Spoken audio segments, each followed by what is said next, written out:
आठ रसूल गए बाबरो घर घर घूर घुसाए ताकि पूरी का पड़ी यह गुरु न लखाई बात इनके बेड़ा दूरी है फिर और घटी बात सतगुरु ऐसा कीजिए जो सुगले इधर हो जन्म जन्म का मोर्चा पल में गारे ढोए यह तन दृष्टि बेरनी गुरु में रखती खान शीश दिए जो गुरु मिले तो भी सस्ता जान गुरु भक्ति कर देता है सकल पाप करना जैसे चिन्नी याद की बड़ी पुरानी बात बोले सदगुरु रविदास जी की जय।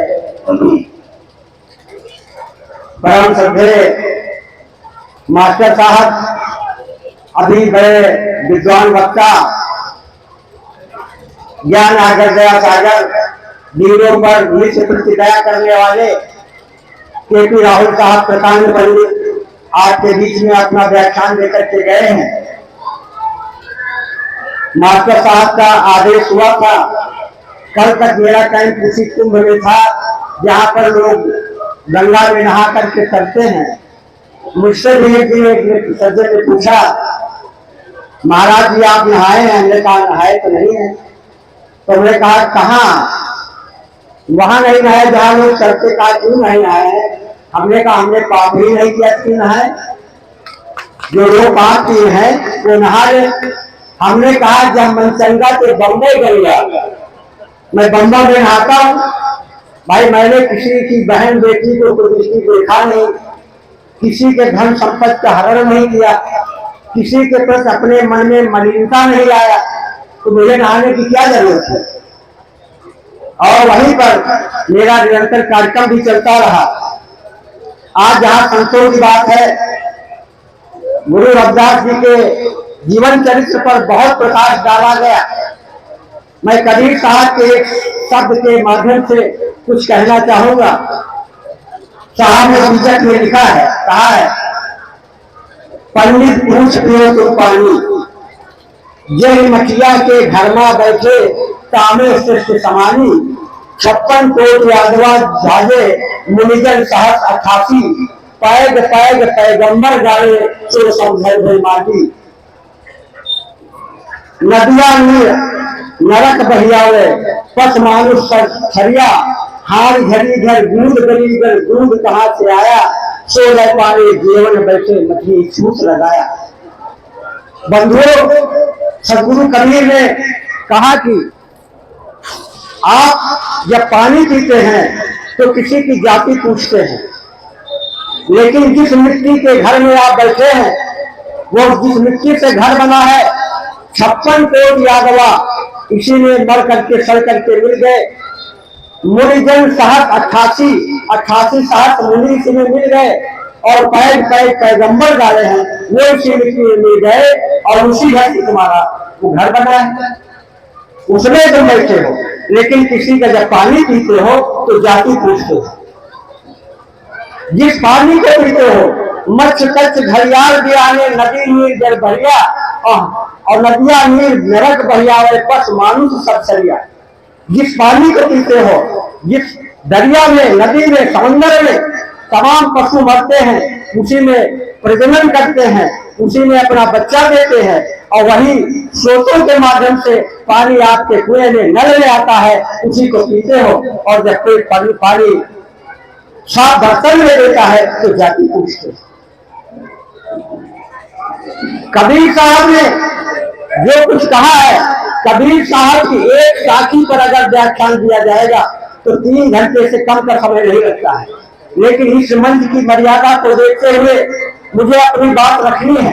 आप लोगों का प्रेम है कि आज मेरा कार्यक्रम फूलपुर में होना था, लेकिन पहले मैंने समय दे दिया था आपको। मेरी पूरी मंडली फूलपुर गई है, कल बलरामपुर चली जाए, जनपद बलरामपुर, लेकिन मैंने आपको जब समय दिया आपके बीच में आ गया। और जो लोग प्रयागराज गए हैं, नहीं गए हैं, तो टीवी पर अपने मोबाइल पर देखते हैं किस तरह की भीड़ है। लेकिन कहा जाता है जब चाह होती है तो राह निकल आती है।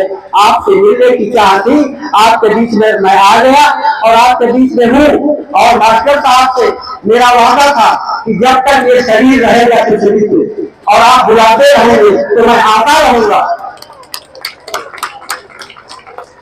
आप देखिए कि जिन लोगों के मन में मलिनता है उन लोगों ने कितनी हमारे लोगों में कटुता डालने का काम किया है और इस तरह कटुता डाला कि अपने को ऊंचा दर्शाने का काम किया। लेकिन मैं एक उदाहरण देता हूं, अभी यामिनी साहू नाम की एक कथावाचक थी जिनको बेइज्जत किया गया था यामिनी साहू को, और कहा कि तुम ये व्यास गद्दी पर नहीं बैठ सकती, ये कहकर के और कहा कहीं पर जाकर के नाचो, ऐसे शब्द कहे गए। लेकिन बंधुओं, आपकी जानकारी के लिए थोड़ा सा समय लेकर के मैं बता रहा हूं कि जिस व्यास की कथा कही जाती है वह व्यास एक मल्लाहिन के पेट से पैदा हुआ था और जिन पाराशर ने से संबंध बना था वो पाराशर उनकी माँ एक मेहतरानी थी, उनके पिता का नाम सत्य था जिनके द्वारा पाराशर पैदा हुए थे। पाराशर के पिता विश्वामित्र थे और विश्वामित्र जो है वो मित्र बनो और उर्वशी वैश्या से पैदा हुए हैं। आप बताइए कहाँ जाते? हमको हमारे लोगों को नीच कहा जाना कि व्यास गद्दी पर नहीं बैठ सकते हो, और वहां से लेकर के अगर महाभारत के नीचे तक जाओगे तो सारा मामला त्रास है, सारा मामला त्रास है। इसलिए उससे जाने की जरूरत है, अपना मन चंगा करना है। मैं मोटरसाइकिल से प्रयाग में बड़े चौराहे से निकल रहा था, एक पुलिस विभाग के बड़े अधिकारी कह रहे थे भाई देखो भीड़ मत लगाओ, चलते रहो, आने वाली लाइन से आओ, जाने वाली से जाओ, चाहे जितनी डुबकी लगाओ, अगर मन साफ में होगा तो तुम्हारा पाप धुलने वाला नहीं है। मैंने शाबाशी दिया उस अधिकारी को कि तुम मन में रह करके भी कह रहा पहले अपना मन साफ करो तब डुबकी लगाओ, डुबकी चाहे इतना लगाओ, अगर मन में पाप रहेगा तो तुम्हारा कल्याण नहीं होने वाला है। इसलिए हम सबको जो गुरु रविदास जी की जयंती में आए हैं सब लोगों को अपने मन में ये रखना है कि हम किसी के साथ धोखा नहीं करेंगे, बेईमानी नहीं करेंगे, चुगली नहीं करेंगे। कबीर साहब ने कहा है कि सकलो दुर्मत दूर कर अच्छा जन्म बनाओ, काज गमन गन छोड़ के हंस गाँव चले। अभी उसी पे ही चर्चा चलेगी, जो मन चंगा। कबीर साहब ने जो कहा उस पर देखिए, अबही मन कागा रहा, करत जी कर घात, अब मनवा हंसा हुआ, मोती चुन चुन खा। जब तक हमारा मन करुणे जैसा रहेगा, दूसरे की कुछ मुनीता रहेगी, दूसरे को प्रतिबद्धता रहेगी, तब तक हमारा कल्याण नहीं होना है। अपने मन को निर्मल करना है, अपने मन को हंस की चाल पर लाना है, और हंस की चाल पर आओगे तो अच्छा जो कुछ मिल रहा है खाने लायक उसे खाओगे। लेकिन हम साधु संत का चोला पहने हुए लोगों को मैंने देखा, वहां पर एक दो दिन दूसरे पंडाल में कथा कहने के लिए गया, पैसा अच्छा चढ़ाया भैया, लेकिन मैंने छोड़ा नहीं वहां पर भी। हमसे कहने लगे कि महाराज जी आप हमारे पंडाल में आइए, तो हमने कहा नहीं, हमारे वही रहने दीजिए, हमें इसकी जरूरत नहीं है। दान लेने की जरूरत है तो दान समझ बूझ कर भी लिया जाना चाहिए। दान तो वो है जो अपने भोजन से बचा करके दान किया जाए, वह भोजन दान हो।